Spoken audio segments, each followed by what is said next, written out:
नमस्कार दोस्तों, आज हम जो टॉपिक पढ़ने वाले हैं that is boat and stream. काफ़ी अच्छा, काफ़ी इंटरेस्टिंग टॉपिक है और कई बार कंपटीशन में ये पूछा जाता है। तो अगर मैं इस टॉपिक को क्लियर कराऊं तो बोट एंड स्ट्रीम, बोट को हम हिंदी में बोलते हैं दैट इज नाव और स्ट्रीम को बोलते हैं धारा।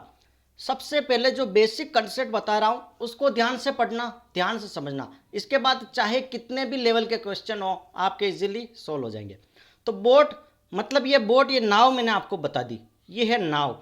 स्ट्रीम धारा मतलब पानी की धारा, पानी कैसे बहता है। ठीक है, तो ये आपको बहुत सारा ये दिख रहा है वाटर।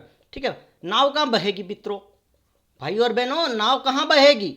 नाव बहेगी आपकी पानी के ऊपर। ये लो आपका वाटर और वाटर के ऊपर ये है आपकी नाव। ठीक है, ये है आपकी नाव। ये नाव पानी के ऊपर बह रही है और जिस साइड में झंडा उस साइड में डायरेक्शन। इधर आगे की तरफ झंडा मतलब नाव इधर की साइड में मूव कर रही है। ठीक है, क्लियर है? बोट एंड स्ट्रीम यहाँ तक क्लियर है। अब मैं जो चीज़ समझाने वाला हूँ, जिस कंसेप्ट को समझाने वाला हूँ, वो कंसेप्ट समझ लीजिए, आपके सारे क्वेश्चन है ना ऐसा चुटकियों में हो जाएंगे। क्लियर है? तो फर्स्ट कंडीशन मैंने दे दी कि नाव की दिशा ये नजर आ रही है, ये नाव की दिशा है। ठीक है, और ये है अपना वाटर और ये पानी। अगर मैं मानता हूं कि नाव इधर जा रही है और पानी भी इधर जा रहा है, दोनों की डायरेक्शन क्या है? सेम। ठीक है, तो नाव की स्पीड मैंने मान ली बोट, बोट की स्पीड मान ली बी, और ये है अपना पानी, पानी को इंग्लिश में क्या बोलते हैं? वाटर। तो मैंने मान ली कि वाटर की स्पीड क्या है? डब्ल्यू की तरफ से इधर मूव कर रहा है। दोनों डायरेक्शन सेम है और जब सेम डायरेक्शन में होगा तब सापेक्ष चाल क्या होगी? सापेक्ष चाल इस केस में होगी दैट इज एडिशन। दोनों को जोड़ दो, दोनों एक साइड में जा रहे हैं तो इनको जोड़ दो। ठीक है, सेकंड कंडीशन कहता है कि अगर मैं वाटर की डायरेक्शन चेंज कर दूं, अगर पानी अपोजिट डायरेक्शन में आ रहा है, नाव मेरी इधर जा रही है और पानी इधर अपोजिट डायरेक्शन में आ रहा है, विपरीत दिशा में आ रहा है, उस केस में सापेक्ष चाल क्या होगी? उस केस में सापेक्ष चाल क्या होगी? तो आपको कुछ नहीं करना, आपको एक चीज़ ध्यान रखनी कि जब डायरेक्शन अपोजिट हो जाए, अपोजिट मतलब विपरीत, और अपोजिट का साइन क्या होता है? माइनस लगा देना। ठीक है, तो बी माइनस डब्ल्यू लगा दोगे दैट इज सापेक्ष चाल, इससे इसकी सापेक्ष चाल आ जाएगी। अब मैं 2 से 3 आपको क्वेश्चन सोल्व कराऊंगा, इससे आपके ये कंसेप्ट अच्छे से क्लियर हो जाएगा। ठीक है,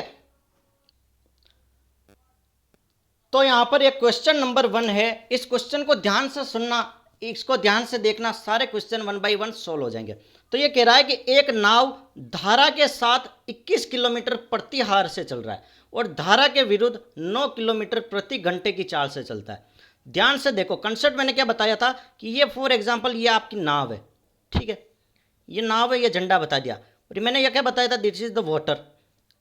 यही बताया था कंसेप्ट। रिकॉल करो मैंने जो कंसेप्ट बताया, कंसेप्ट देखो सब में सेम लगेगा। इसको बहुत ध्यान से समझा रहा हूँ, ध्यान से सुनना। कह रहा एक नाव धारा के साथ, नाव इधर चल रही है, धारा के साथ मतलब जिधर धारा चल रही है उधर ही नाव चल रही है। वो चल रहा है 21 किलोमीटर प्रति घंटे की रफ्तार से।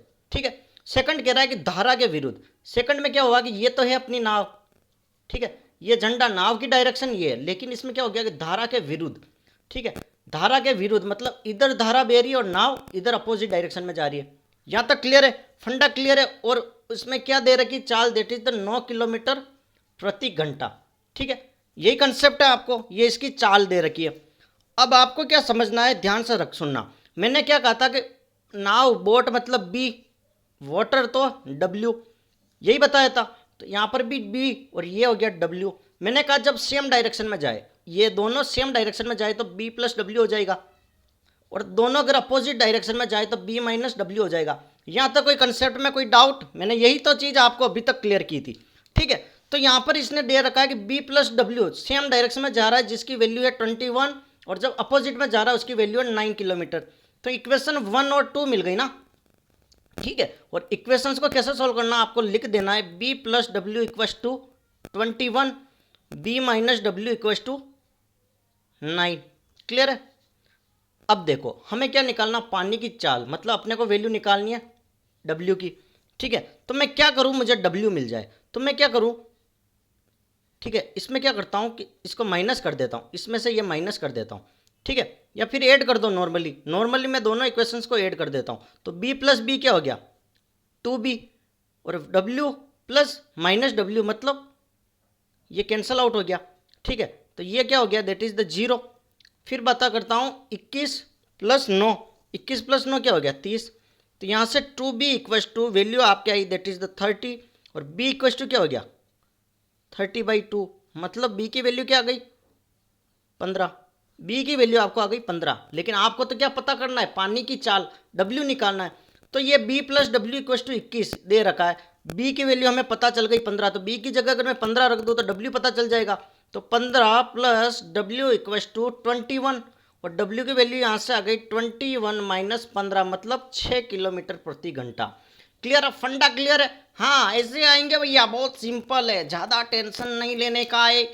बोट एंड स्ट्रीम के क्वेश्चन बहुत सिंपल आते हैं, सिर्फ आपको फंडा क्या रखना है कि दोनों एक साइड में जा रहा है, ये भी इधर जा रहा है, ये भी इधर जा रहा है, दोनों को जोड़ दो, दोनों अपोजिट डायरेक्शन में जा रहा है, इनका डिफरेंस निकाल दो। इससे ज़्यादा कुछ पूछ ही नहीं सकता, उसकी औकात नहीं है एग्जामिनर की, बस थोड़ा बहुत घुमा देगा। कंसेप्ट फंडा इसमें क्या रहेगा, सेम रहेगा। इतने ध्यान से, इतने बेसिक कंसेप्ट से कोई नहीं समझाने वाला। मैं मेहनत कर रहा हूँ तो मेरी मेहनत को अच्छे से चलने दो। इसको चैनल को लाइक कर दो, शेयर कर दो, सब्सक्राइब कर दो, ताकि यार और भाई लोगों को इससे मदद मिल जाए, ठीक है, और मुझे भी मोटिवेशन मिले कि यार बच्चों को समझ में आ रहा है।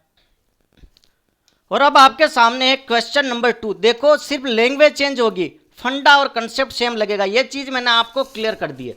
तो ये कह रहा है कि एक तैराक धारा के साथ 14 किलोमीटर प्रति घंटे के हिसाब से चलता है और धारा के विरुद्ध 6 किलोमीटर प्रति घंटे की चाल से तैरता है। ठीक है, धारा, धारा मैंने क्या बता दी, धारा का नाम आते क्या करना, आपको पानी बना देना।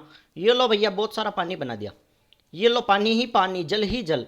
ठीक है, ये कंडीशन दे रहा है कि तैराक, तैराक मतलब बंदा तैर रहा है। ठीक है, एक में कह रहा है कि धारा के साथ, ये लो बंदा तैर रहा है। ठीक है, हाथ ऐसे तो इधर जा रहा। ठीक है, तो धारा के साथ मतलब पानी इधर बह रहा है और धारा के साथ, क्लियर है। पानी में चलो यही मानता हूँ पानी इधर ही फ्लो कर रहा है। ठीक है, ये पानी भी इधर फ्लो कर रहा है। अब ये कह रहा है कि एक बार तो कह रहा है धारा के साथ, तो तैराक को क्या हो गया, टी लिख दिया तैराक को और डब्ल्यू लिख लिया वाटर को, तो दोनों सेम डायरेक्शन में जा रहे हैं, मतलब टी प्लस डब्ल्यू हो गया ये। तो अब कह रहा है कि एक बार कह रहा है कि धारा के विरुद्ध 6 किलोमीटर प्रति घंटे की चाल से तैरता है। धारा तो धारा इधर जा रही है, इसके विरुद्ध मतलब ये लो, इस बार ये इधर तैरता तैरता आ गया, इधर जा रहा है, माथा किधर है, इस साइड में, तो इधर जा रहा है। तो यहाँ पर क्या हो गया, तैराक का टी, वाटर का डब्ल्यू, आपका मन हो जो ले लो, टी ले लो, एक्स ले लो, वाई ले लो, आपको तो आंसर लाना है। तो अपोजिट डायरेक्शन में जा रहा है, विपरीत दिशा में जा रहा है, तो टी माइनस डब्ल्यू। कह रहा है कि अगर सेम दिशा में जा रहा है तो 14 किलोमीटर प्रति घंटा, ये लो भैया 14 किलोमीटर प्रति घंटा। क्वेश्चन को नाराज नहीं करना है, ये कह रहा अपोजिट में जा रहा है तो ठीक है, 6 दे रखा है, ये लिख लो। फिर मैंने क्या किया कि दोनों इक्वेशंस को ऊपर नीचे लिख लो। चलो, T plus W equals to 14, T minus W equals to 6।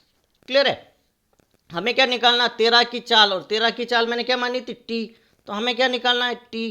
Clear है, तो मैंने क्या बताया था पहले भी आपको कि इन दोनों को जोड़ लेना है। ठीक है, जोड़ूंगा तो डब्ल्यू डब्ल्यू कैंसिल हो जाएगा। क्लियर है, तो टी प्लस टी क्या हो गया, 2t plus W minus W, ये हो गया 0, और 14 में से 6 गया तो 8, तो यहाँ से 2t इक्वस टू 8, और t की वैल्यू ये क्या आ गई, 8 divide by 2, that is the 4। लो टी की वैल्यू पूछ रहा, डायरेक्ट टी आ गया, तो यहाँ पर टी क्या है, दैट इज 4 किलोमीटर प्रति घंटा, 4 किलोमीटर प्रति घंटा, घंटा समझ में आ गया। तो तैराक की चाल क्या हो गई, 4 किलोमीटर प्रति घंटा। कितना सिंपल है, बोट एंड स्ट्रीम के कितने कितने सिंपल क्वेश्चन आते हैं, और स्टूडेंट घबरा जाते हैं, अरे सर कैसे होगा, कैसे सोल्व करना। देखो घबराना नहीं है, मस्त रहना, मैथ काफ़ी इंटरेस्टिंग है। ऐसे कॉन्सेप्ट ऐसे बंदे देखो डायग्राम बनाते हो ना, तभी मज़ा आ जाना चाहिए कि भाई साहब डायग्राम बनाने को मिल रहा है। मैं और सारे क्वेश्चन सोल्व करता रहूँगा, बहुत सारे क्वेश्चन करा दूंगा, लेकिन जो मैं वीडियो अपलोड कर रहा हूँ, जिस वीडियो को मैं आपके सामने ला रहा हूँ, इसका फीडबैक जरूर लिखिए कि सर हाँ समझ में आ गया। अगर आपको वास्तव में समझ में आ रहा है तो मैं और वीडियो अपलोड कर दूंगा। ठीक है, thank you so much. Channel को लाइक शेयर सब्सक्राइब जरूर कर दें।